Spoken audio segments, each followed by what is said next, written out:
In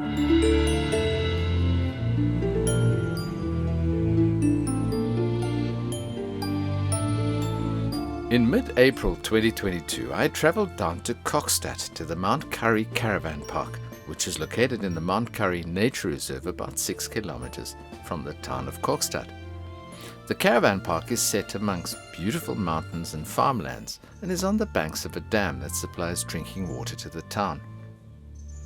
Being in a game reserve, there are zebras and blesbok and guinea fowl and water birds in abundance. And I had great fun trying to sneak up from tree to tree like a 5-year-old to get a better picture. They were pretty good-natured about it though and tolerated my antics with a relaxed good-naturedness.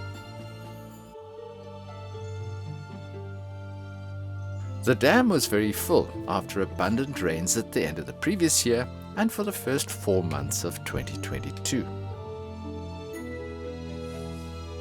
I was told that the water usually only comes up to about 20 meters from the shore, and could see by the submerged trees that it was a lot higher than usual.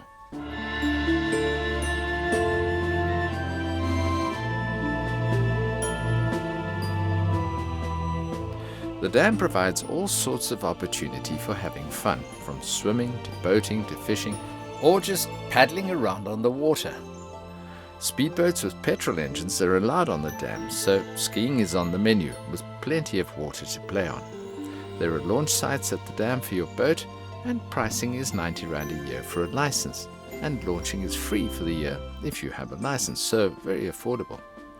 The launch ramp was underwater during my stay, but I'm assured that it works well when the dam experiences normal water levels. I was able to launch my blow-up canoe from right outside my tent and had some lovely paddles and fishing jaunts while I was there. There are the usual range of freshwater fish here. The dam is stocked with bass, and in the summer when the water is warmer, the fishing is supposed to be quite good. This area is about 1,500 meters above sea level though, and it gets very cold here in winter. I found that it was pretty chilly during my stay, especially at night when it went down to about 2 degrees on some nights at around 5 o'clock in the morning, so an extra blanket or two when necessary. Kokstad gets snow 2 or 3 times during the winter, with some snowfalls being very heavy.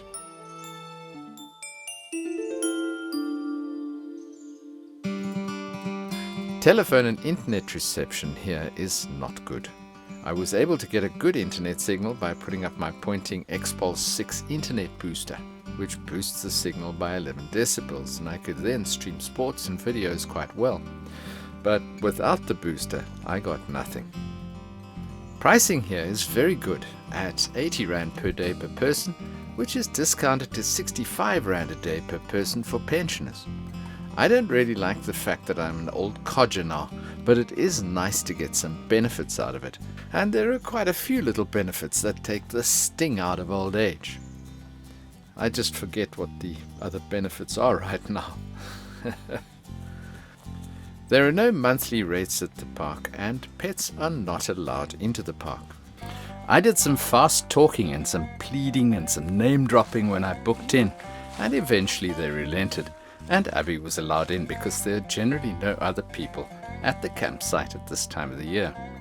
Due to the cold and some more rain, she spent a lot of time in her favorite spot on my lap. In the warmer summer weather, she won't sit on my lap, but in the winter she waits patiently for me to settle down to watch a movie or some sport, and then she's straight onto my lap and moans a bit when I have to move. She's very funny generally, very human in some ways, and is a constant source of amusement for me. The high dam level raised the groundwater level, and after a little more rain my tent floor became a muddy swamp, which was very unpleasant. My ground sheet was ruined. My lovely neighbors, Anita and Vessel, brought a big roll of ground sheet material to my next venue on the KZN south coast a few weeks after I'd left Mount Currie, which was very kind of them. I now have a lovely new ground sheet which gives me lots of pleasure every time I go outside. Caravan people are often ready to help at any time and are often enormously nice people. There are no washing machines for caravanners to use. The water from the taps is very tasty and I'm told is good drinking water. I used it throughout my stay and I had no problems. The ablution block is located in the middle of the park and is typical of park sport ablutions. It's old and could do with a good overhaul, which is unlikely to happen anytime soon. There is hot water sometimes, and sometimes there's no hot water. That's just the way it is. There are many walks in the area and I enjoyed riding my bike on the dirt roads, although the countryside here is very hilly and so there are lots of uphill sections. The road from town is tarred for the first 3 kilometers and dirt for the last 3 kilometers to the caravan park.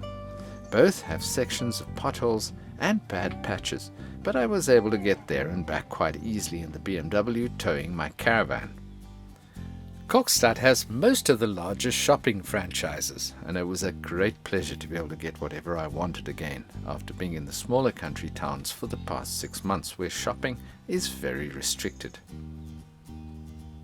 This is a beautiful part of the world. I stayed for 3 weeks and then I couldn't stand the cold any longer, so I moved on to the coast at the beginning of May for some warmer weather, which is absolutely great. An average rating for this caravan park from 5 campers who passed through while I was there is 6.5 out of 10. All agreed that it would probably get up to a rating of 7 or higher if there was regular hot water for showers and if the ablutions were cleaned up. But it's a lovely place to spend some time and offers a different perspective on country caravanning.